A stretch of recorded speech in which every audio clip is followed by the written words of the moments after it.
Passive imperative পরীক্ষার জন্য ইংরেজি গ্রামারের বেশ কঠিন একটা টপিক, তাই না? চলুন আজকের এই আলোচনায় আমরা এই বিষয়টাকে একদম সহজ করে ফেলি।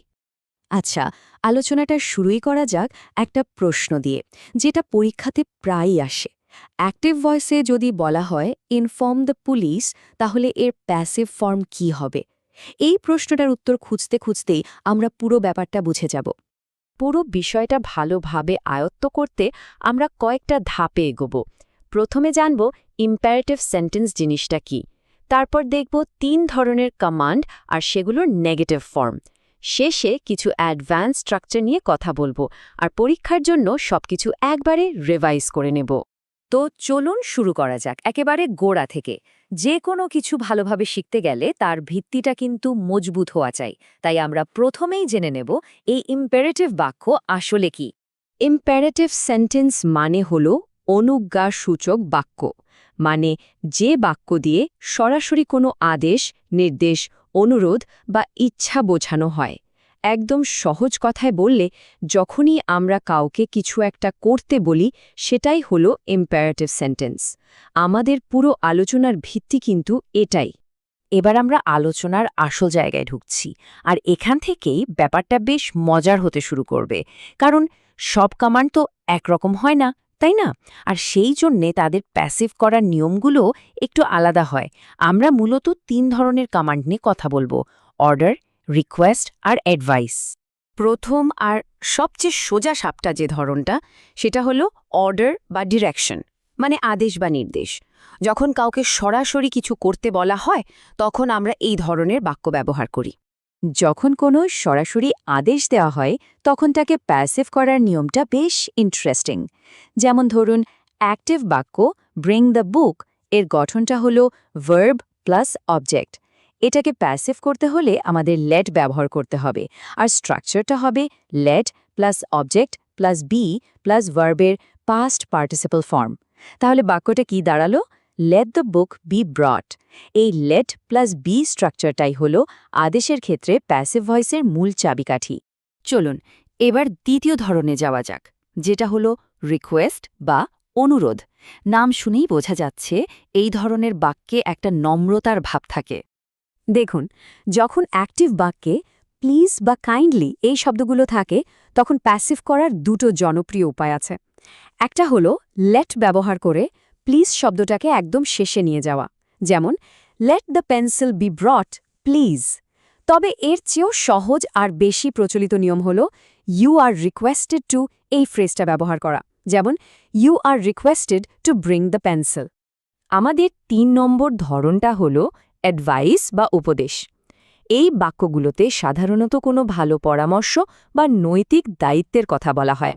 উপদেশে ক্ষেত্রে প্যাসিভ করার নিয়মটা কিন্তু আদেশে থেকে একদম আলাদা। যেমন ওবে ইয়োর এল্ডার্স, এই বাক্যটাকে প্যাসিভ করতে আমরা শুড বি ব্যবহার করব।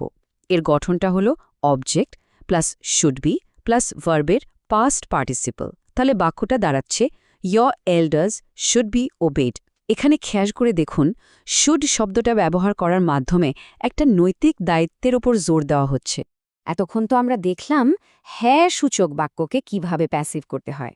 কিন্তু যদি কমান্ডটা না সূচক হয়, মানে যদি বাক্যটা ডোন্ট দিয়ে শুরু হয়, চলুন এবার সেই নিয়মগুলো দেখে নেওয়া যাক। এই টেবিলটা কিন্তু খুব জরুরি একটা বিষয় দেখাচ্ছে। দেখুন, আদেশের ক্ষেত্রে ডোন্ট থাকলে নট শব্দটা লেট আর বি এর ঠিক মাঝখানে বসে, যেমন let not football be played. অনুরোধের ক্ষেত্রে এটা হয়ে যায় you are requested not to behave ill, আর উপদেশের ক্ষেত্রে হয় unfair means should not be taken. তার মানে মূল খেলাটা হলো নট শব্দটাকে ঠিক জায়গায় বসানো। বেসিক নিয়মগুলো তো আমাদের জানা হয়ে গেল। এবার চলুন আমাদের গ্রামারকে আরেকটু লেভেল আপ করা যাক। এই নিয়মগুলো কিন্তু প্রায় একটু কঠিন পরীক্ষায় চলে আসে, তাই একটু মন দিয়ে দেখতে হবে। এই অ্যাডভান্স নিয়মটা আমরা তখন ব্যবহার করি যখন বক্তা নিজে কাজটা করছেন না, বরং অন্য কাউকে দিয়ে কাজটা করিয়ে নিচ্ছেন বা নিতে বলছেন। এই স্ট্রাকচারটা মনে রাখা কিন্তু একদম সহজ, মাত্র 3টে ধাপ। প্রথমে হ্যাভ বা গেট দিয়ে শুরু করতে হবে, তারপর বাক্যের অবজেক্টটাকে বসাতে হবে, আর একদম শেষে মূল ভার্বের পাস্ট পার্টিসিপল ফর্ম ব্যবহার করতে হবে। ব্যাস এইটুকুই। একটা উদাহরণ দিয়ে ব্যাপারটা পরিষ্কার করা যাক। অ্যাক্টিভ ভয়েসে যখন বলা হচ্ছে পেইন্ট ইয়োর হাউস, তার মানে হলো বক্তা সরাসরি কাউকে বাড়িটা রং করতে বলছেন। কিন্তু প্যাসিভে যখন বলা হচ্ছে হ্যাভ বা গেট ইয়োর হাউস পেইন্টেড, তার মানে হলো বাড়িটা অন্য কাউকে দিয়ে রং করিয়ে নাও। পার্থক্যটা খুব ছোট কিন্তু ভীষণ জরুরি। এবার চলুন দ্বিতীয় অ্যাডভান্সড নিয়মটা দেখি। আচ্ছা, কি হবে যদি অ্যাক্টিভ বাক্যটা নিজেই লেট দিয়ে শুরু হয়? এটাও কিন্তু পরীক্ষাতে প্রায় দেখা যায়। যদি অ্যাক্টিভ বাক্য লেট দিয়ে শুরু হয়, যেমন ধরুন let us discuss the matter, তাহলে প্যাসিভ করার সময়ও কিন্তু লেট শব্দটা থাকবে। শুধু অবজেক্ট মানে দ্য ম্যাটার সেটা সামনে চলে আসবে। আর বাক্যটা দাঁড়াবে let the matter be discussed by us. তার মানে এখানে মূলত অবজেক্ট আর এজেন্টের জায়গাটা অদলবদল হচ্ছে। আমরা প্রায় আলোচনার শেষের দিকে চলে এসেছি। পরীক্ষার আগে সব নিয়ম একবার ঝালিয়ে নেওয়াটা কিন্তু খুব দরকারি। তাই চলুন এতক্ষণ যা যা শিখলাম তার একটা ফাইনাল রিভিশন হয়ে যাক। এটাকে পরীক্ষার জন্য একটা চিট শিটও বলতে পারেন। এই টেবিলটা হলো আমাদের পুরো আলোচনার সারমর্ম।